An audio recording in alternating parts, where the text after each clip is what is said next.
Hello, and thank you for joining the second session of our Jobs, Education and Skills Cluster and Working Group. I'm Tricia Hackett, Senior Sustainable Urban Development Expert for the IURC North America. I'm connecting today from Medellin, Colombia. We'd like to know where you're connecting from too, so please write that in the chat. All presenters, please make sure to have your microphone on mute if you're not speaking, but we do want to see you. And so please feel free to keep your cameras on. And for the audience, if you have any questions, please add it to the Q&A box by clicking the bubble icon on the bottom of the screen. The panelists will be answering your questions either live on screen or replying to them directly in the Q&A box. Also, as a reminder, this session is being recorded and we'll share the link afterward with all attendees. It's really great to see people joining us today from so many different cities. Many of you joined us for our first webinar of this series last November, where we heard about a successful program being implemented by the City of Baltimore, which is both a veteran city in the IURC program and a lead city for the cluster. We heard about Baltimore Together, a platform for inclusive prosperity as a case study, strategic plan and living lab. We'll have another presentation today on yet another innovative initiative being delivered by the Baltimore Development Corporation. Today's focus is on economic development programs and strategies that have been developed and are being implemented. Sorry, my computer just decided to blink. We know that the pandemic has affected all cities in our network and around the world. And so we're taking advantage of this platform to bring together cities to share innovative solutions that they've developed and are being implemented, and to hear how it's going and to give space for discussion and sharing, and also to hear about your challenges and connect like-minded practitioners and policymakers. We'll have two main presentations today and then time for questions and answers and reflections afterwards. So the mood, if you will, today is one of participation and sharing. It's very much of a working group together, so and a place to make connections and to share information, but then also hopefully have the opportunity for you all to connect in either through email or in other events that we have in the future to share more in depth. So it's kind of a taster. So I'm now delighted to introduce our first presenter of the day, Valentina Ridolfi, who is the coordinator of the Rimini Strategic Plan in the city of Rimini in northern Italy. So over to you. Thank you very much, Tricia, and thank you very much to you all for your kind invitation to this webinar organized by the cluster IURC North Americas about jobs, education and skills. Well, I start with a few words to present myself. My name is Valentina Ridolfi, as Tricia told. I am a humanist by training, but I have been lent to town planning and urbanism for more than 20 years now. And I am from Bologna, a town of the north of Italy, well known for its ancient university, and also for the famous sauce, Bolognese spaghettis, which don't exist at all in Bologna. I show you a secret, but it is the truth, just to have a short joke. But joking aside, I have been working in Rimini, a seaside town close to Bologna, since 2007, when I started to work at the time as an expert and then as an employee at the Rimini Strategic Plan, a process which has been implemented so far, and it's still ongoing, aiming at defining and progressively redefining the sustainable development of Rimini and its territory in the light of the changes in the general and in the more specific context. Currently, I work, as Tricia told, as a coordinator at the Rimini Strategic Plan Agency, which is the operational arm in charge of implementing our strategic plan in its numerous and multidisciplinary areas of work. Today, I'm here to present to you a pilot experience that we are carrying out on a tourism field to try to face and tackle the really complicated challenges caused by the COVID-19 pandemics on tourism sectors and its enterprises. What about Rimini?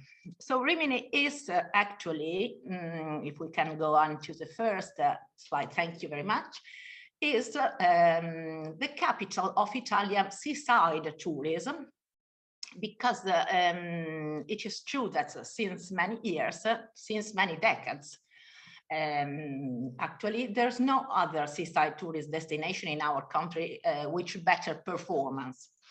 And this is our heritage, our legacy from the past. Go on, please, thank you. And we could describe shortly Rimini's success, mentioning three pillars, three milestones of its tourist history. The first one is connected to the period after the Second World War, when Rimini stood out for its entrepreneurship, in particularly as a shining example of widespread entrepreneurship, a course of businesses actually. The second one was to being able to achieve a democratization of hospitality, thanks to making its tourist accessibility available to many people.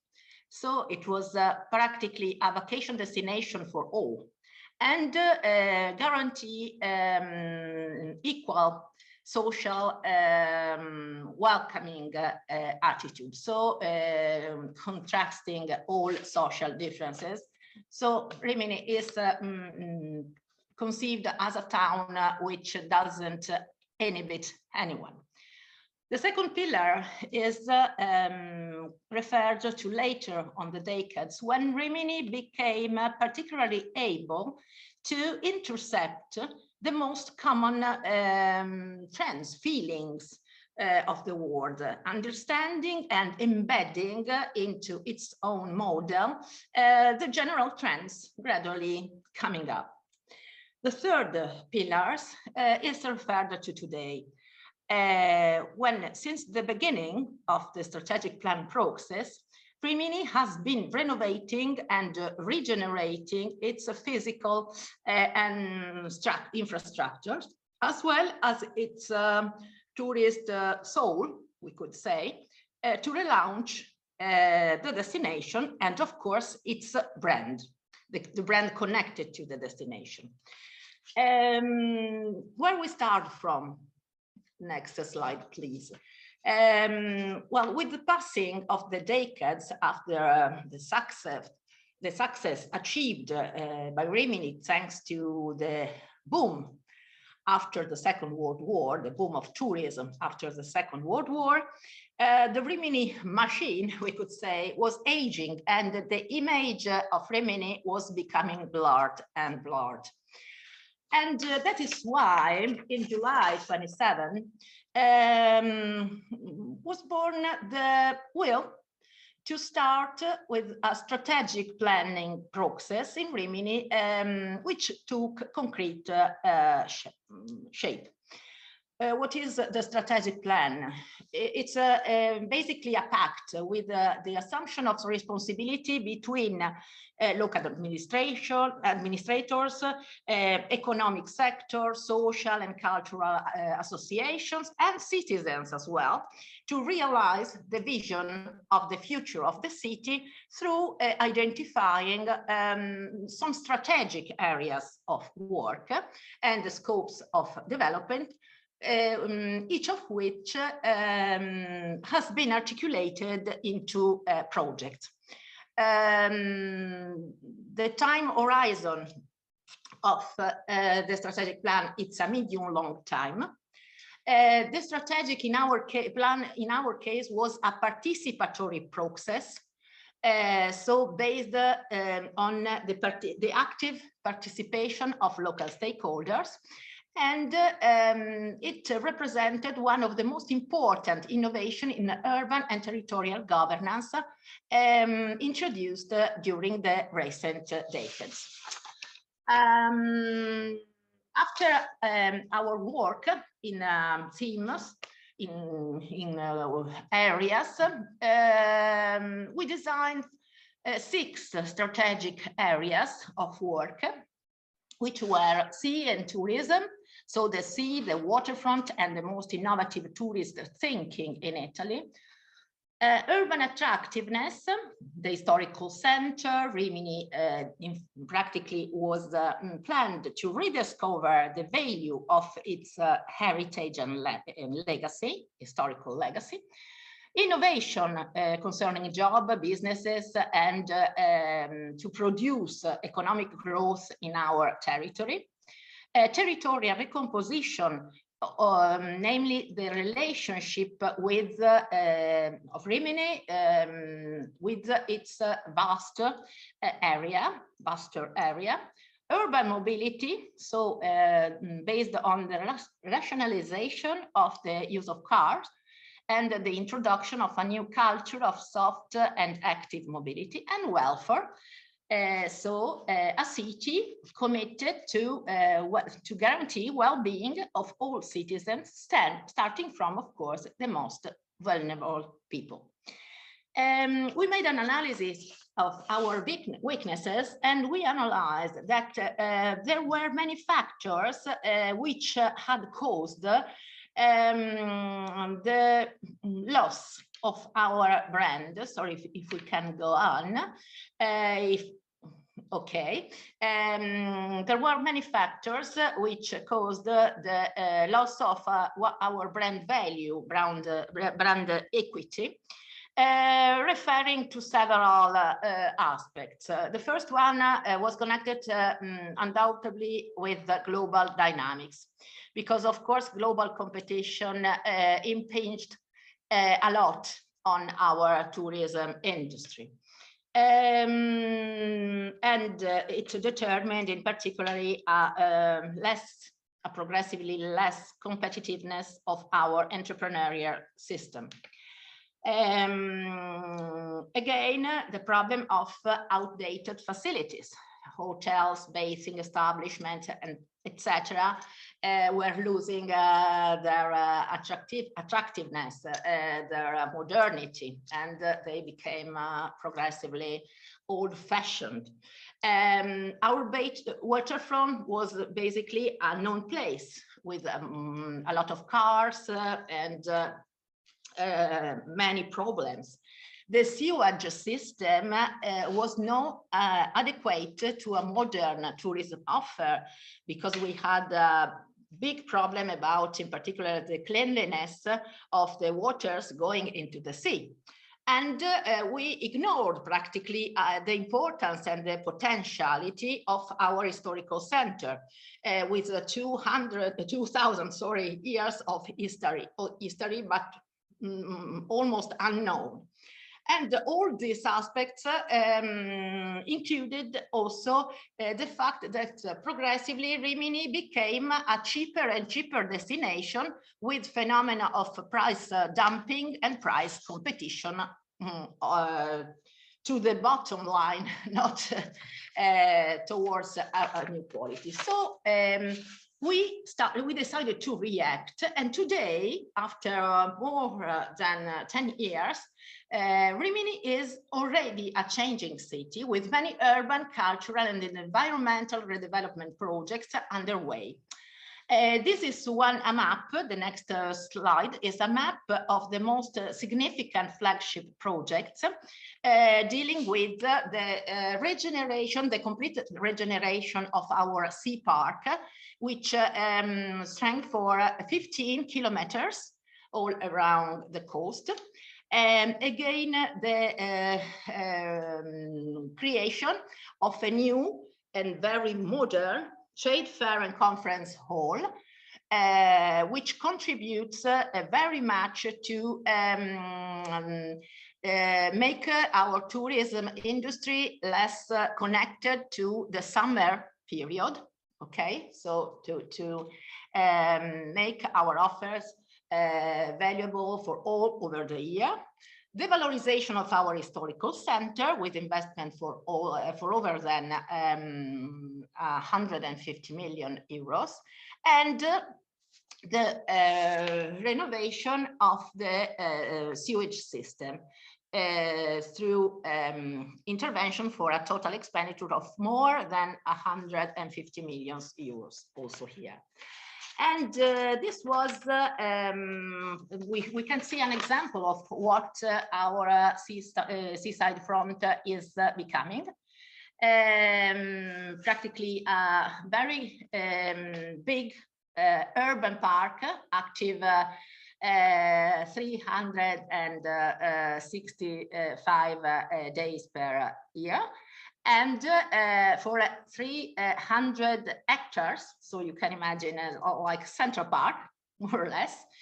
And this is ongoing, and it has been in course of realization in two sections: the seaside front south and the seaside front north.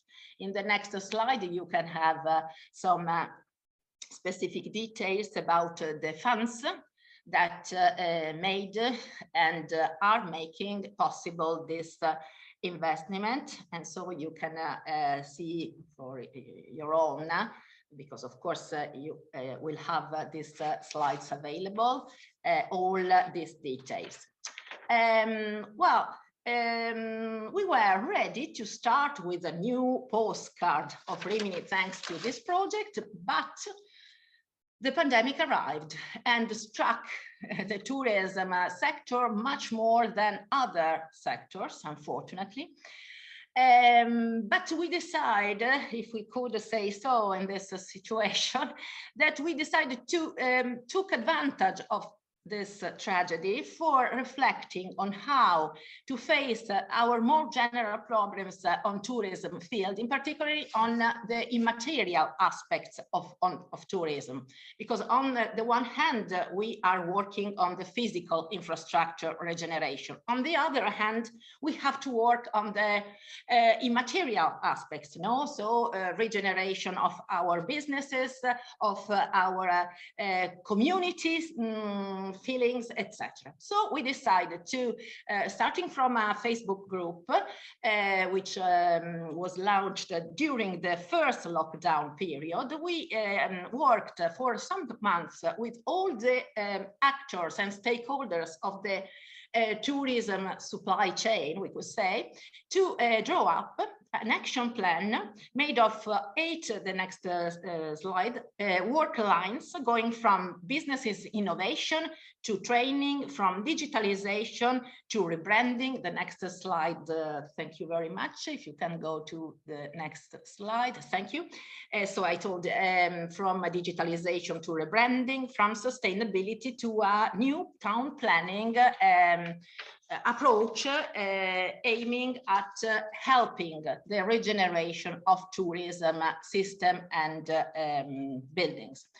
And what we drew up, next slide, please, about business innovation was the project called Villages of the Sea Park, now ongoing, which has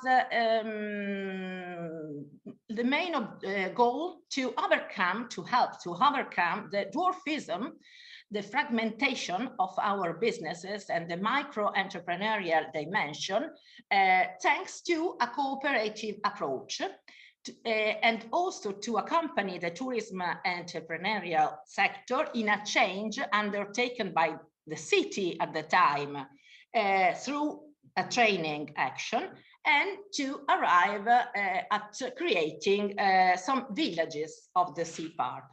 Next slide, please. The key concept underneath this village is the cooperation of proximity, namely proximity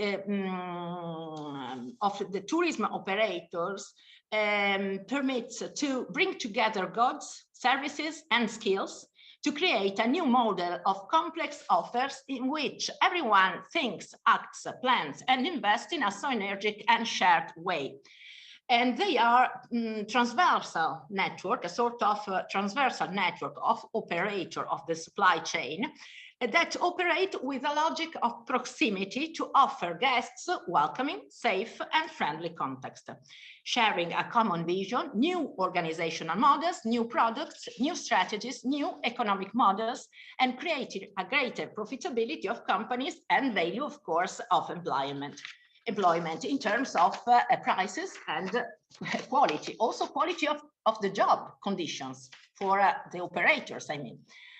So do you think that all this happens spontaneously? Of course not, because we are carrying on out phases of evangelization, meet all the tourist operators in each areas, to discuss the risks and the opportunities, of course, the selecting entrepreneurs willing to deepen the themes of cooperation and the objectives of the body of the villages of the Parco del Mare through specific specialized training course. And thirdly, the training and coaching program accompanying the creation of some cooperative business project of the villages of the seaside park in the startup and testing phases. So we teach 7 models, which are dealing with the next slide, please, which are 7 models, which are dealing with welcoming, organization, strategy, products, marketing, investment and finance, and management and accountability.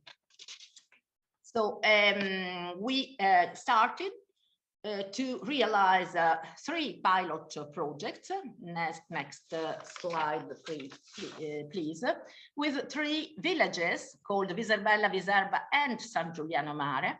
And we have activated collaboration with tourism committees and local tourist boards in order to promote the project. And about 80 tourism professionals at the moment, hoteliers, beach operators, traders, etc., are involved in these 3 pilot projects.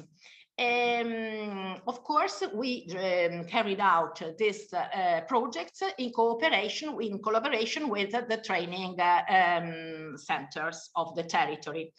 We realized 6 short models of the course about, as I told, organization, strategy, strategic marketing, investment, and finance. And this coaching was propedeutic to the realization of a testing of the operation of the cooperative model. Finally, we also added next slide, another one, please, and the following. Okay, perfect. We realized finally, and also an extra activity concerning co-designing, because on the one hand we made the training, on the other hand we made an activity of coaching, and we helped also them with an activity of co-designing to co-design their products through a brand sprint and a design sprint, practically targeted to both operators who had participated in training and coaching and new operators of the villages who want to distinguish their location from their competitors by creating distinctive, authentic, and innovative tourism experiences, and move from an individual and isolated businesses in a logic of a systemic strategy of co-design and sharing. And for this reason, we realized 4 added meetings, one about the brand sprint, so a group experience of experiential process to design and co-design the future brand of the village and establish the basis from which to create coherent and distinctive experience, and other 3 meetings Meetings concerning the design sprint, 3 afternoons of strategic elaboration to conceive, prototype, and test a new distinctive experience starting from the value and the promise of the brand. So my time's up. I hope that you find some element of interest in my presentation. I thank you very much for your attention and again for the invitation of IURC. Thank you very much. Thank you so much, Valentina. That was so much information and so interesting in such a short amount of time. And so, like Valentina mentioned, we're going to share all this and all the presentations afterwards, so you can look in more detail because there's so much interesting there. And I think for me, what's struck me is how the pandemic both kind of sped up processes that were already underway, kind of the outdated facilities and declining tourism. And even though you had already had a strategic plan underway to address those, then it also provided this kind of impetus and, you know, fire, put a little fire under you know, new processes underway. And I think we'll see that resonating with other presentations that we have today. And I think it's also particularly interesting. I know Baltimore better than Rimini, although I'm getting to know Rimini, and I think there's a lot of interesting similarities, both kind of seaside destinations and that have got similar processes. So I'll just take a moment here to see if, because I think, you know, the pilots that you mentioned are really interesting, and we know that probably something that all of our cities have in common is this interested in co-creation and co-production, and your design sprints and brand sprints are really very interesting. I wanted to hear if there's anyone who has from our cities who feel that this could be a kind of pilot that would resonate for them to undertake in their cities, and just take a breath and see if there's anybody who would want to reflect on what before we move on, what Valentina has presented, and see if it resonates in your city. So I think you can raise your hand if you wanted to say something, or you could write something in the chat.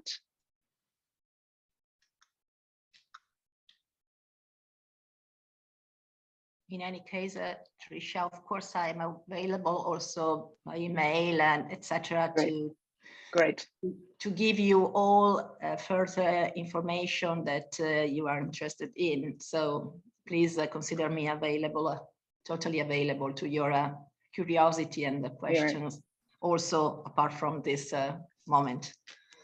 Thank you, Valentina, and that really embodies the spirit of the IURC program. So we really appreciate that, and we're going to have time after these presentations as well, so people can sort of take in that information and think. We'd like to hear from others in the audience. So thank you very much.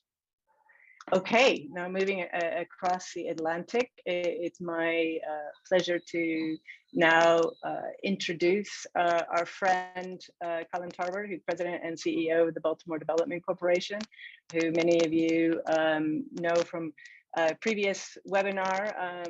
He's a loyal participant and fan, and he'll say a few words and then introduce our next speaker. So over to you, Colin. Great. Thank you, Tricia. It's great to be with you all today. Pleasure to. Hopefully, some of you saw the presentation that I provided the last time, which Tricia had mentioned was about Baltimore Together, our comprehensive economic development strategy. And so today you're going to hear about one of the specific key components of that plan, which has come to life in part very much due to COVID.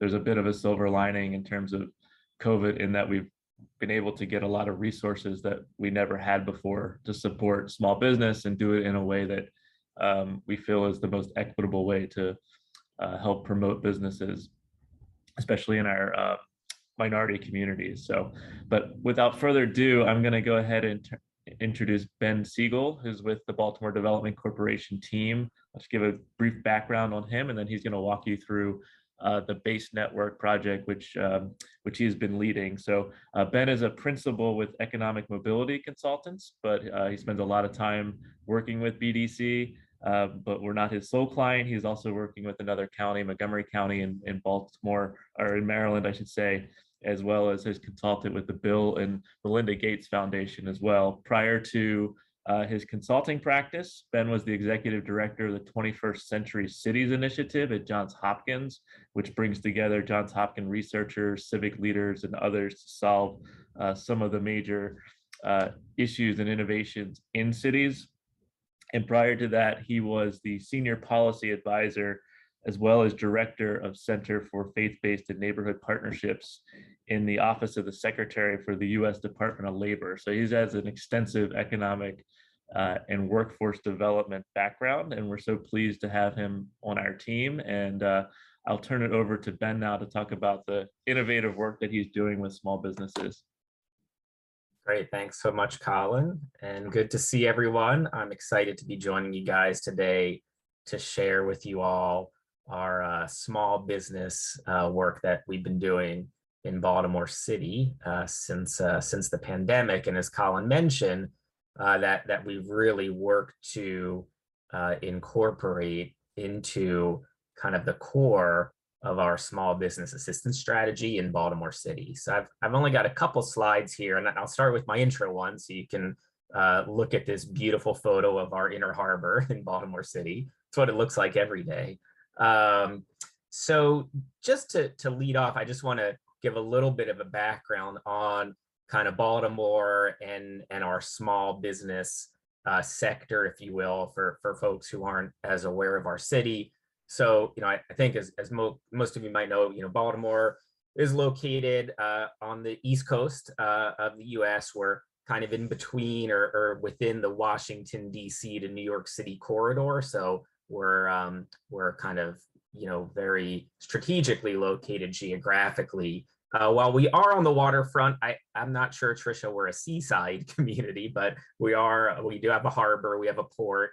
And so that's a very important part of Baltimore's history, as well as our economy. And within Baltimore, kind of the core of our economy is pretty diverse, but we've got critical anchors in what we like to call our eds, meds, and feds sectors. So that includes our educational institutions. Baltimore is home to more than 10 universities and colleges, from Johns Hopkins, as Colin mentioned, where I used to work, to University of Maryland, to University of Baltimore, Morgan State University, Coppin State University, a number of schools that help to drive our economy.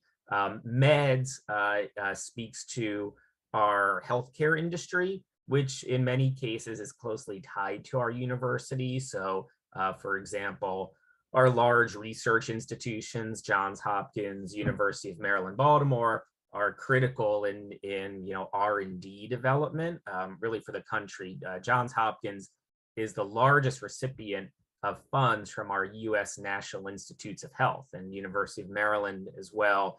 And both of those institutions really help to drive life sciences and tech sectors across the region. And then feds speaks to our federal government. So as I mentioned, we're very close to Washington, D.C., only about 30 miles. And so we've got a number of federal offices, federal employees who are located in Baltimore City and in our wider region. I say all this because that kind of core of our economy really helps drive our small business sector. And so those anchors really help support many small businesses in hospitality, in retail, in restaurants, let alone startup businesses in kind of tech sectors, tech-enabled sectors, but a lot of what we might call kind of Main Street businesses, neighborhood-based businesses, lifestyle businesses. And in Baltimore, we've got about 50,000 business enterprises, and that ranges from our large employers like the ones I just mentioned, the universities, for example, down to our very small sole proprietors, our caterers, our various types of very small businesses. And one of the strengths of Baltimore is that we're a very diverse city. So our population is what we call majority, minority, people of color, African Americans, Latino Americans, and that's kind of an important aspect of who we are as a city. And similarly, our business ownership is very diverse. So among our 50,000 or so businesses, more than half of them are owned by people of color. And we've got many Black-owned businesses in Baltimore City. The thing to note, though, is that those tend to be our smaller businesses. So while our businesses owned by people of color represent more than half of business ownership, they represent only about 12% of overall business revenue in Baltimore City. I say all this to say that these are the businesses that when COVID hit were most at risk, right? Or most at risk of kind of losing revenues that would really put the businesses in danger of going out of business, and most at risk of not being able to access the many resources that became available through our various recovery packages at the federal level, state level. And so we really kind of were focused on this once the pandemic hit. We, from BDC, from our organization, Baltimore Development Corporation, we did a survey right at the onset of the pandemic in March 2020 with over 700 businesses, small businesses, where we learned just a lot of what businesses were facing in terms of expected revenue losses, expected employee losses, and also recognizing that many of these businesses weren't necessarily or aren't necessarily connected with what we might call mainstream capital and banking markets. For a lot of them, they use point of sale vendors. Maybe they have a business bank account, but they certainly don't have lines of credits or other forms of capital. And then in many cases, our especially our smaller businesses, don't necessarily have business bank accounts. And what we knew when for example, in the US, we had this PPP program, the Paycheck Protection Program that the federal government funded and passed as one of our recovery packages. The way that worked, while it was a very large program and it was generally easy to access, it really was operated through our banking system. So for a business to get a PPP, what ended up being for most businesses forgivable loan, so kind of acted as a grant, they had to have a business bank account and a relationship. And we knew from our knowledge of businesses in Baltimore that many of them did not. So that was one of the key challenges. The other issue that we recognized is that, again, another one of the strengths in Baltimore City is that we have many nonprofit organizations, NGOs, non-governmental organizations that focus on supporting small businesses. We often refer to them as entrepreneurial support organizations. We have a large we use this term ecosystem of these organizations that all individually do really fantastic work. And some of these organizations are focused on specific industries. Some of them are supposed to focus on specific groups, like, for example, immigrant-owned businesses. Some of them are focused on specific sizes of businesses, like very small businesses. And so they all kind of, do very good work, but we like to often refer to them as working in their own silos or in their own little kind of spheres of influence. And they're not very well coordinated citywide. So that kind of is another challenge that has been an issue in Baltimore for many years. And what that means is that by having so many of these organizations all kind of working individually, we'll often have overlapping services or kind of confusion within the business community of who should they seek out to receive assistance, as well as just a very large variation or difference in kind of quality and type of service delivered.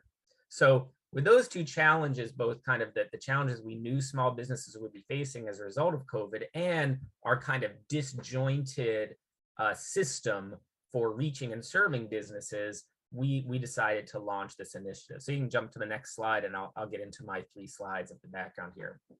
So we're calling our initiative the Baltimore BASE Network, and BASE is an acronym that you can see at the top. It stands for Business Assistance and Support for Equity. And as Colin noted, a key feature of our Baltimore Together initiative, really the central feature, and kind of the central component of this small business support network, is around equity and inclusive growth, and making sure that we're reaching and providing access to resources, especially to our businesses that are most likely to be left behind, least likely to have access to capital markets, to business networks, and the rest. And that's, generally our businesses owned by people of color. So we launched this initiative. I'll just give a quick timeline. We really launched this initiative at the outset of the pandemic. As I mentioned, we did this survey in March where we learned what was, what the challenges businesses were expecting. As a result of that, we were, we had some conversations. Of course, at the time, everyone was talking about, what do we do? How do we support businesses? And so BDC, our organization, had some good conversations with some of our local charities, some of our foundations, also interested in this issue. And we came together and we said, what can we do to be really well organized, to make sure that we reach businesses that are going to be most in need of assistance, and just focus on helping them figure out how to apply for the various programs that were coming online. At the time, the initial recovery package in the States was called the CARES Act. It had a range of small business initiatives to it. With all of those programs, you had to apply online. You had to know where they were. You had to know how to apply. You had to have your tax returns from the past couple of years available. You had to have other documentation in order to get your applications in.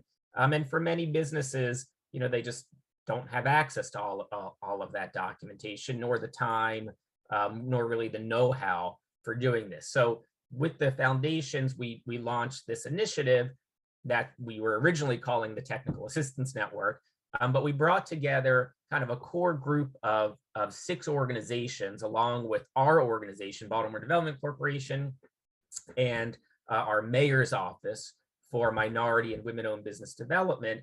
And we came up with a process for how across these 8 organizations, we could reach businesses, we could engage them remotely via phone, via Zoom, and then we could help them identify what program is the best fit for them, and then literally provide one-on-one assistance in helping them complete the applications.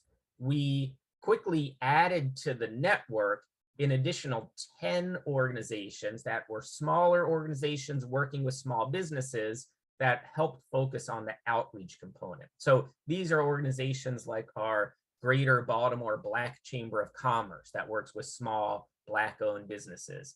Some of our place-based entrepreneurial support organizations working directly in some of our Main Street districts across the city. And so we brought these groups together, and what they did is they went into their communities and helped to get the word out to businesses. And then they directed those businesses into kind of we had a central portal, an online portal where businesses could go, complete a form to get assistance, and then that form would come into our office and we would route them to one of the 8 organizations providing technical assistance. And so we did this kind of process for, we got this launched in April of 2020 and really perfected it over a year and a half time period.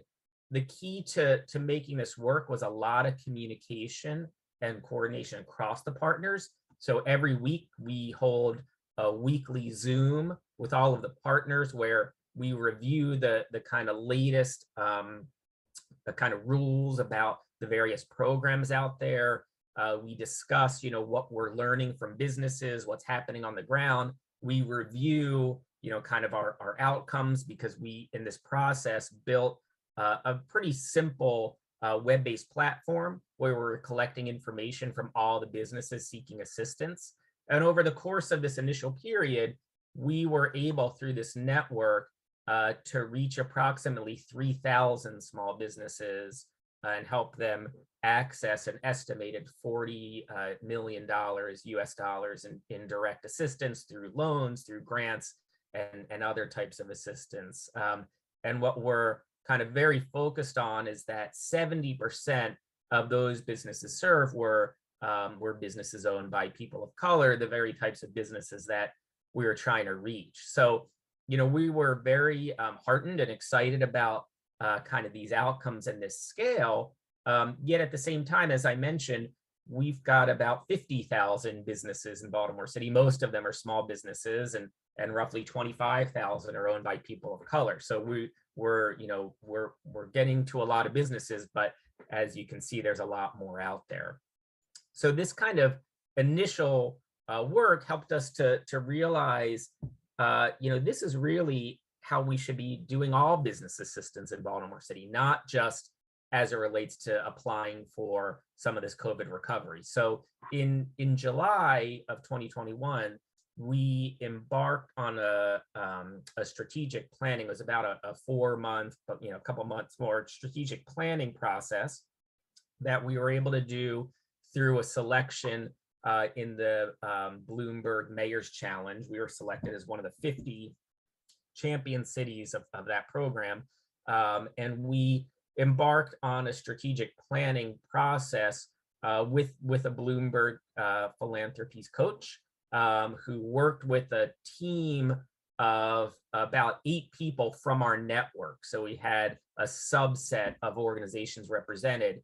And through the strategic planning work, we were really able to build out some more processes, some more approaches for how we could all coordinate and work together as a network, how we could standardize some of our approaches to technical assistance, how we can better track and share data, and really, some of the kind of what the most unique parts of this strategic planning process was how can we build kind of an organizational structure across 18 organizations where we can still maintain kind of the customization and the creativity of each individual organization, but also work together in kind of a networked and coordinated fashion. And so we kind of came up with some cool models and approaches for how to do that.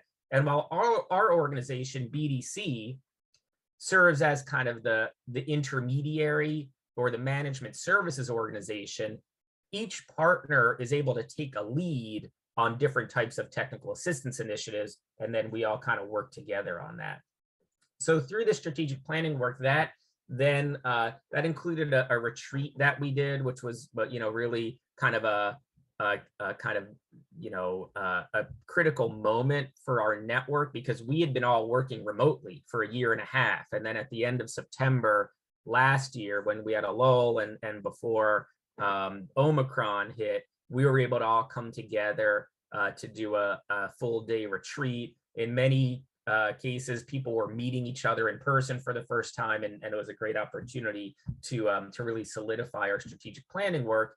That all has led to the next initiative that we're now running as a network, and that's a large technical assistance and grant program that's funded by our latest federal recovery project, ARPA, the American Rescue Plan Act. And so we just launched this program in January, just a couple months ago.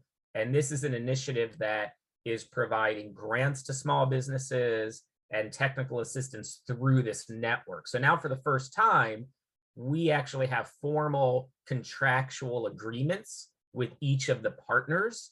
And through the recovery program, we're providing grant funding to the partners to help them implement. And so this is just a picture from the retreat we did at the end of September. Of course, we're all wearing our masks, but we at least got to see each other in person. And that's just a list of all of the organizations that are part of our network. So the last slide, and I'll just give a little bit more detail on this new initiative. So with this new initiative, it's part of a larger fund in Baltimore City, a larger $25 million fund that's supporting small businesses, nonprofit organizations, hotels, childcare centers, artists, and we have $12 million of that fund to provide technical assistance and small business grants. And I'll just kind of note a couple of the kind of key features. With the small business grants, we're taking a little bit of a different tack from some of the original programs during the pandemic, which were really focused on helping businesses just address losses, covering back rent, back wages, back utilities, and the like. With these grants, what we're trying to focus them on is providing resources to businesses for investing in business development that is helping their businesses to pivot and to kind of adapt to the new normal that's out there. So things like helping businesses build e-commerce shops, things like helping businesses launch new marketing campaigns, things like helping businesses pivot and taking on new strategies. And so for these programs, and we're going to do 3 rounds of these grants. We're currently reviewing the first round. We're asking that the applicants bring on as part of their application a local vendor, so a local web development firm, a local marketing firm that would then implement their project. And so as part of this, we're building out this small business vendor directory in part to help match the applicants with vendors. So it's kind of a 2-for-1 where a small business, like a small business caterer, will be getting a grant to set up a new e-commerce capability. And then the funds will go to a local web development firm that's actually building out the e-commerce website.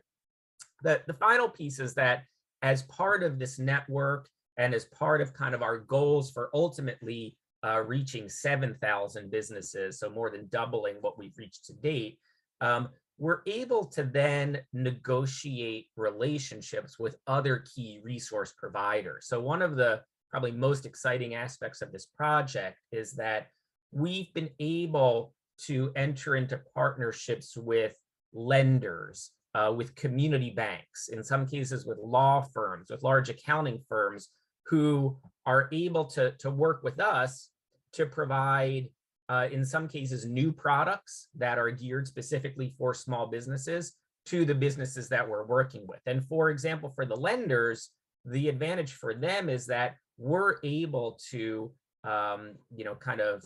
collate a pipeline of businesses for them to kind of go through their process. So that's been a really key part, and that's something that we'll look to build on as this initiative moves from kind of a COVID recovery, kind of project that was really put together to address a pressing emergency and need, to kind of the standard way that we work with small businesses, in Baltimore City, and being able to have the small businesses on one side, the network of partners, and then bringing in other resource partners, especially those lenders who can provide access to working capital to help businesses grow is going to be key. So that's kind of where we are. We're going to be running this initiative for the next 2 years, and during this process, we'll be looking to raise additional funds for the partners, potentially bring in additional partners, and really kind of build out this network approach.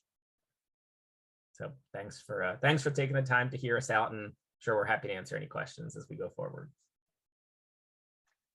Thank you, Colin, for the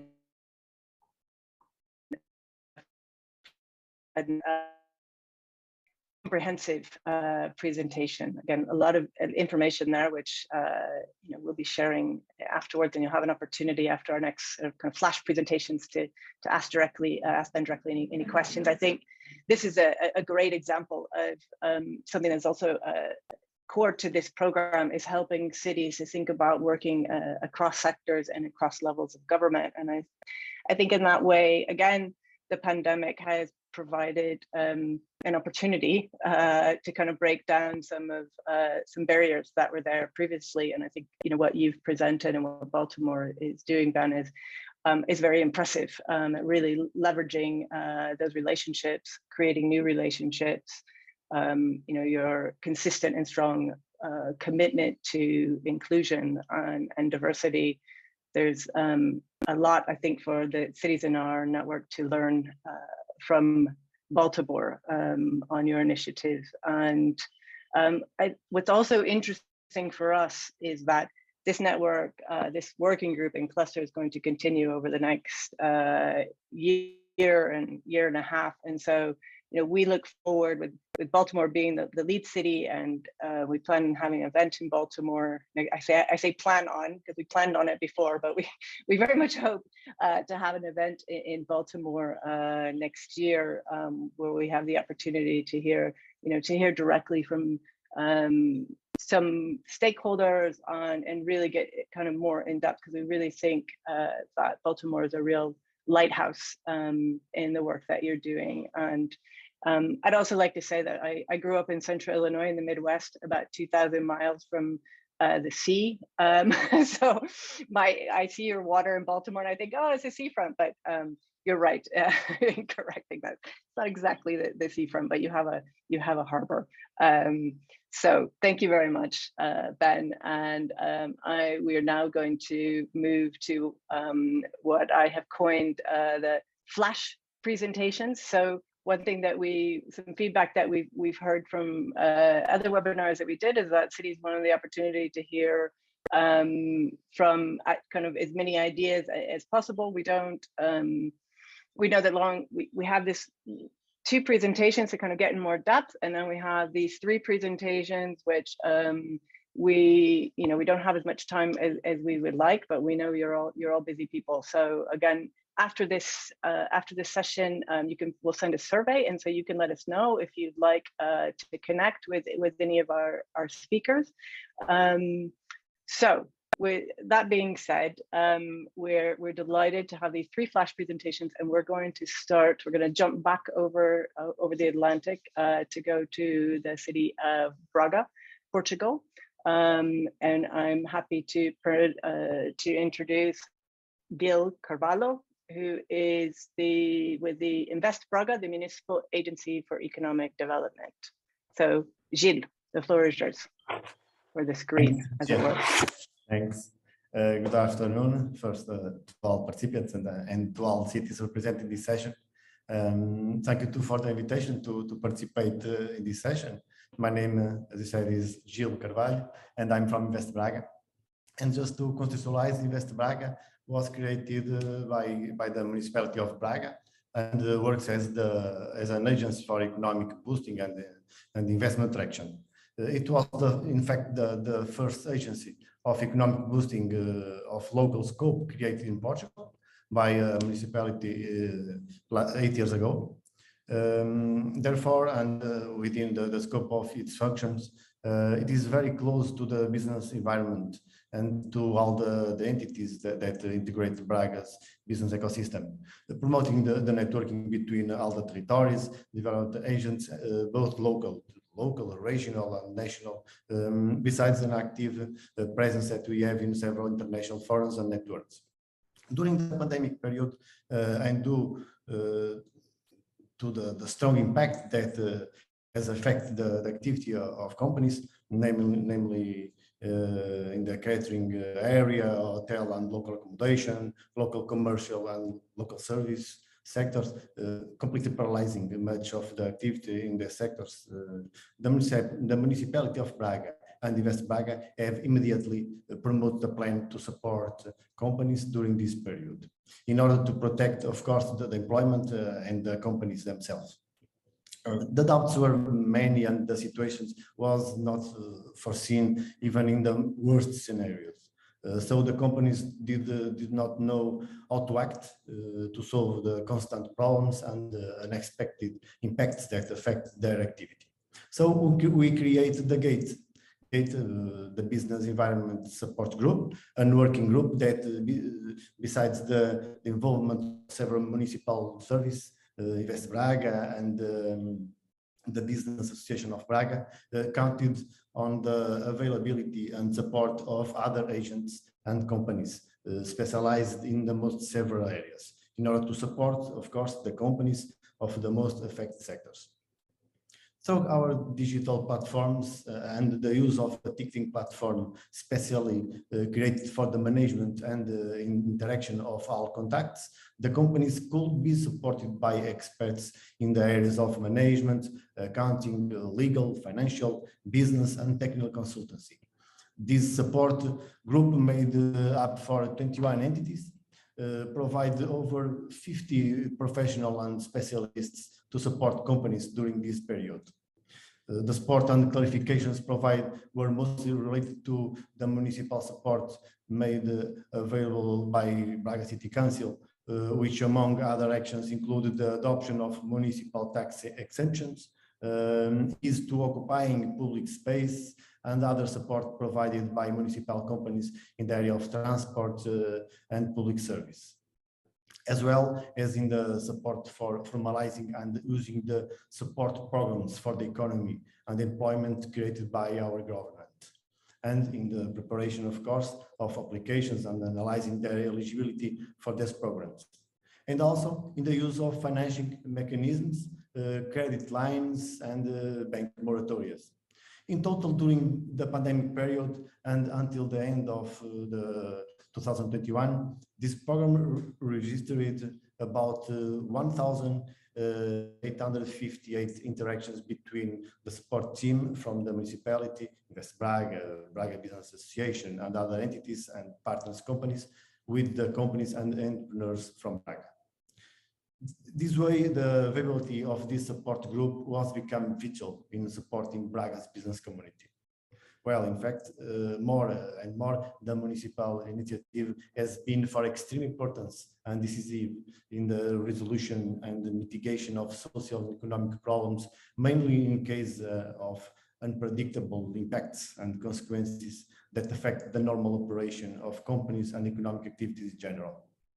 Braga has demonstrated this capacity and this close relationship with other stakeholders, the companies, their employees, and the population in general has been an important way that has made it possible to obtain positive results and great success in these actions.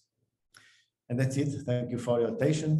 And once again, congratulations, International Urban and Regional Corporation, for this initiative. Thank you so much, Gilles. And thanks for meeting the challenge of doing a flash presentation. So I know with GATE, there's a lot of aspects to it, but it was great to hear some kind of the key components and also how you arrived at that program and and the doubts that you had. And I'm sure it was of interest, the first two presentations that we heard this morning, or for you the afternoon, because there's a lot of, I think, resonance between the programs and projects being undertaken in Rimini and in Baltimore. So thank you for that. Really appreciate it. So we're going to jump back over the Atlantic, and our next flash presentation is Alex Minilla, who's a senior planner in the Mayor's Office of Economic Development in the city of Aurora, my home state of Illinois. So over to you, Alex. Good morning to those who are in the United States. Good afternoon to those overseas across the pond. I'm honored to be with all of you today, and thank you for the introduction. Let's get to the juice. So allow me to share with you my presentation. Just to confirm, can you guys see my presentation? Not yet, Alex. Hello? No, we don't see it. Can you guys see my presentation? No, we don't No. see it. Oh. We can share it if you like.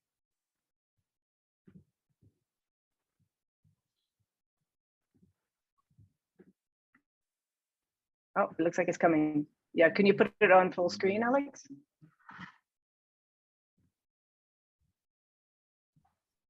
What about now? Yes, if you could put it on full screen, that would be great. Because we'd just see a little bit bigger. Let me do this then. I will just do. Can you guys see now? Yes. Oops. Okay. So just a little bit of the city of Aurora. The city of Aurora is located in the southwest region of the Chicagoland metropolitan area. and it's one of the variable in the linear equation of municipalities across the globe. And therefore, as such, as its own background and its own history specifics, but it is still united to other realities in the United States as well as across the board, because it suffered of a pandemic, but at the same time, in its history, suffered of recessions in the mid-70s, later on in 2008, and most recently because of the pandemic. So with this being said, what are the issues? What are the challenges that Aurora is facing and has faced most recently? So despite its nearly 46 square miles, the city of Aurora suffers over scarcity of developable land, and with a strong demand for workforce and senior housing. Not to mention that the workforce is the engine that provides the means for big companies to be profitable. And at the same time, the real estate asset that the city could count on had not been put to fruition for many years, for decades. But we have to rely on a strong potential growth from an economical standpoint of view and the social demographic aspect. So it's a valuable aspect. So this forced the city of Aurora, its administration, and different departments to put together their heads and think in a reactive way and a proactive way. So we all came together and we were forced to rethink budgeting, the assets, and counting on at the same time not only a financing perspective, but a long-term planning exercise that basically led to urban regeneration and therefore building a new economic basis for the city of Aurora. So we pledged some of those. Alex, just to jump in for a second, you're still on your first slide. I didn't know if you meant to go through. I'm so sorry. That's okay. You know what? I will do one more thing. Allow me to do one thing. I'm so sorry. That's all right.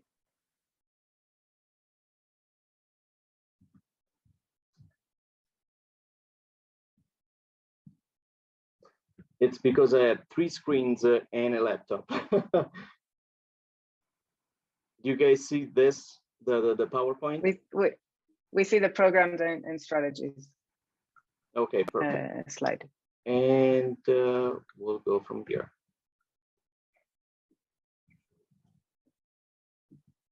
You see me bouncing back and forth? Perfect. Yeah. Okay. Yeah, okay. That's perfect. I'm so sorry.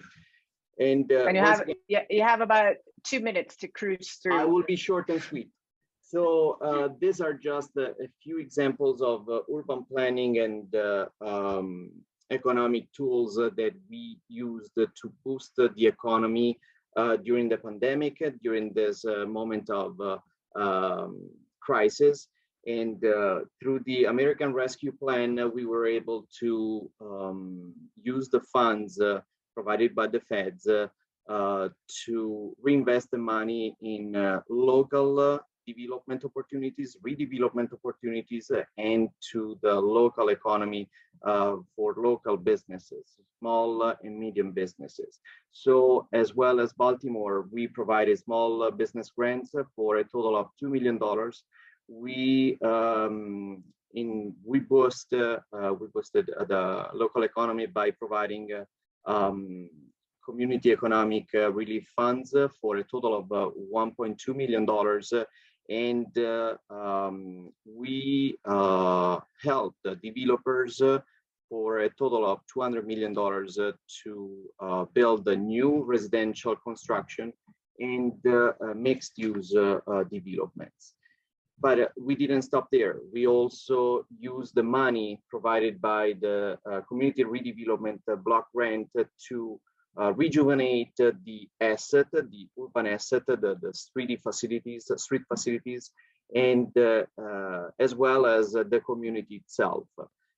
Because without the community, we couldn't move forward. And altogether, these programs, financial and long-term planning, helped us projecting a growth that will attract up to 2,500 new residents in Aurora over the course of the 5 years. So we worked on those projections, and we are very much confident that that goal will be accomplished. Also, we leveraged some federal and state programs, opportunity zones that can provide the developers to a financial tool to defer their taxes. Therefore, they have funds available to be reinvested within the community, and that serves to block those developers and those funds for a longer time and longer period of time. So it's not just helping the community now in the moment of need, but in the long term. That's in a nutshell what Aurora has been able to do. But we didn't stop there. We also worked on connecting the dots. So a strong fiber optic plan was designed and implemented over the course of the past 2 years. That put to fruition a network, a solid network for businesses, medium, small, large size, and as well as the community. So we worked on a triple bottom line aspect and goal, and we succeeded. We founded the District 365 in Aurora, which connects which makes the city of Aurora the smartest city in the United States. With this being said, Alex, if you could, sorry to interrupt, if you could just wrap up in the next minute or so, that'd be great. Absolutely. And with this being said, I would love to answer any possible question you might have, and I apologize for the technical issues. It's no problem, Alex. Thank you so much, covering a lot in a very short amount of time. And I think for me, one of the key things that you said there was about how these programs that are that you're being developed and implemented are not just for short-term recovery, but looking towards the long term, which I think is a very key point. So thank you for that. And now we'll go to our third flash presentation and last presentation of the session.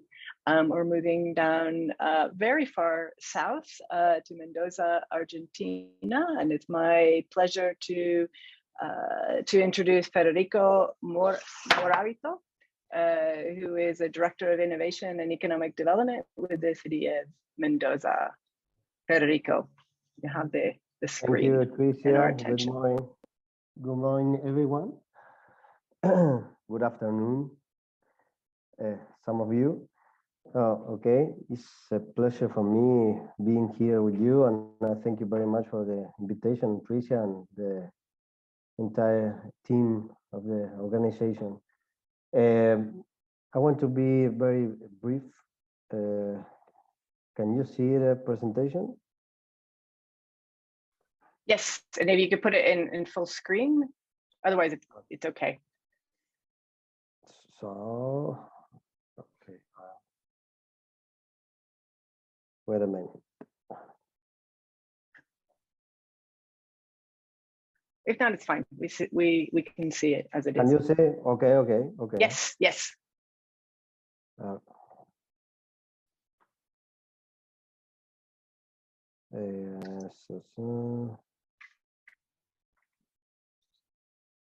This one. Okay. There you go. Yep. Okay, I want to introduce Mendoza a bit. We are far in the south, you said. Mendoza province is the fourth province of, for Argentina. We have almost 2 million people in Mendoza, and it's the most important province in the west of Argentina, near Chile, Santiago de Chile. The matrix, the productive matrix is diverse, but I think right now the potential of Mendoza is in exporting services and professional services with a high added value.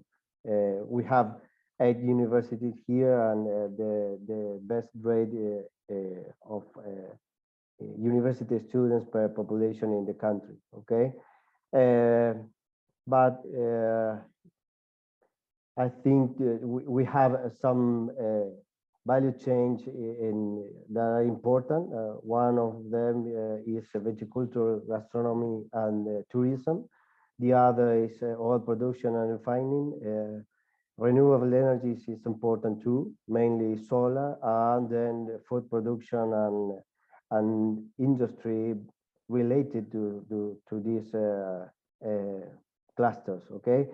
And I think it is important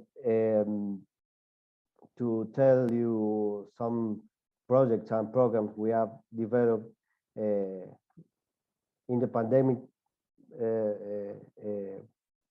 times, but I think that there are 5 points that are very important for us. So beyond the traditional effort to and aids to sustain the companies and citizens between the pandemic times. I think one of them is Federico. Sorry, it's yeah. okay. I was just going to say you might want to move the slide. One of them is we develop an incentive for investment in Mendoza. The name of the program is Mendoza Activa, and we revolve the 14% of the investment in different axes or sectors to enterprises and to citizens too. The second one program is related to employment incentive, and for each new job created, the state contributed in a percentage of the salary for 7 months to the company, and include training jobs or in that period. The third one is some programs related to incentive the investment in science and technology areas. Some projects were financed. We prepare a open program and choose some projects, and we finance during 3 years the 70% of the investment in that programs and the projects to the enterprise, to incentive the enterprise, the private sector, to invest in innovation, science and technology in Mendoza, related to that value change and trust that we mentioned right now. The fourth point that is important is there are 2 programs in Mendoza, which one of them is related to sustainability and triple impact program, where we bring education and training to companies for circular economy practices and social and environmental policies to adopt, to facilitate the enterprise to adopt these topics.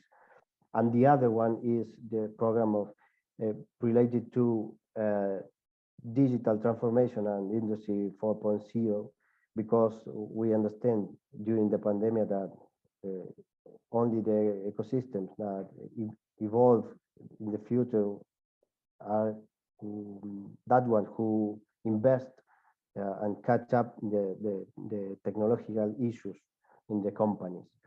The Federico, final point, sorry to yeah, interrupt. Yeah, okay. You're, I the was just going to say final point, 1 minute. Right. the final point is the trainee programs for human capital and talent in Mendoza, financing courses for citizens who want to incorporate knowledge in programming, digital marketing, data science, and other training modules that are demanded right now in the economy and generate best practices and competitive issues in companies.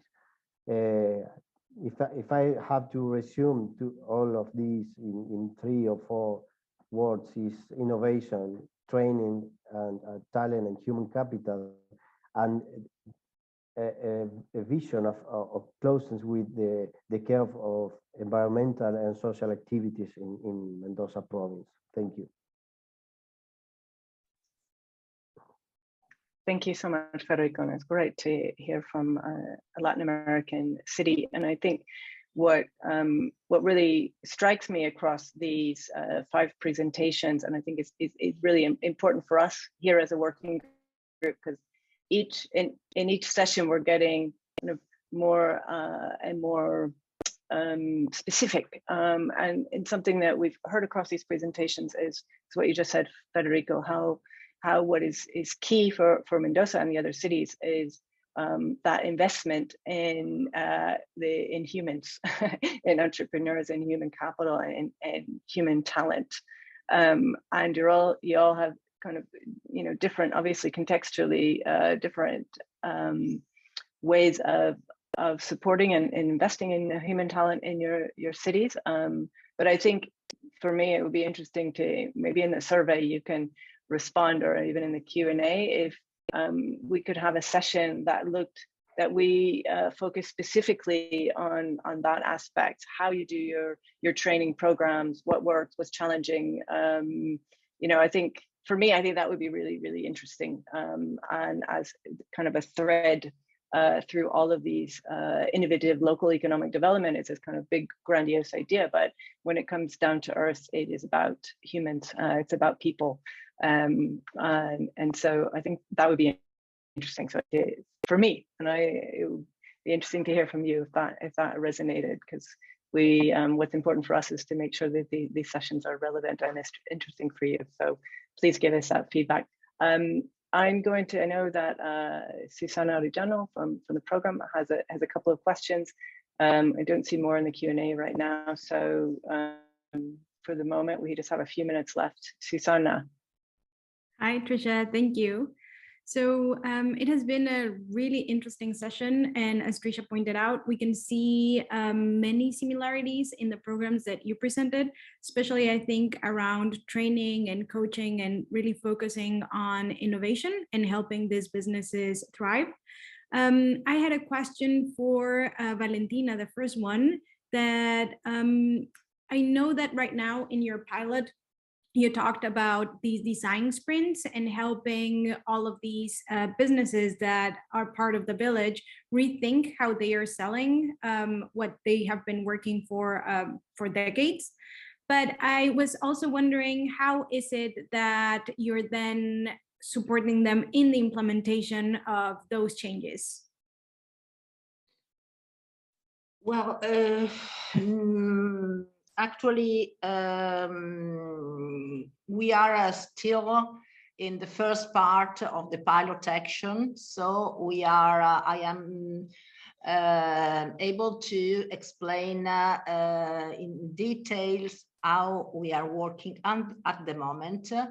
About the effective implementation of the villages, we still have to work, but what I can say is that so far, and I think also far from now, one of the most important things is to stay beside them, to work with them, and to practically to take them by hands like children, because in my experience, in our experience, one of the most important and difficult as well thing in this kind of process is to give people the courage to change.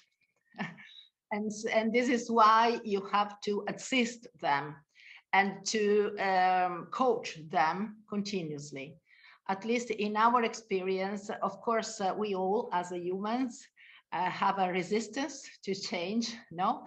So one thing that you need when you are trying to improve innovation is to do a change management, and very often you have to do change management staying with people who are supposed to change and help them to do it.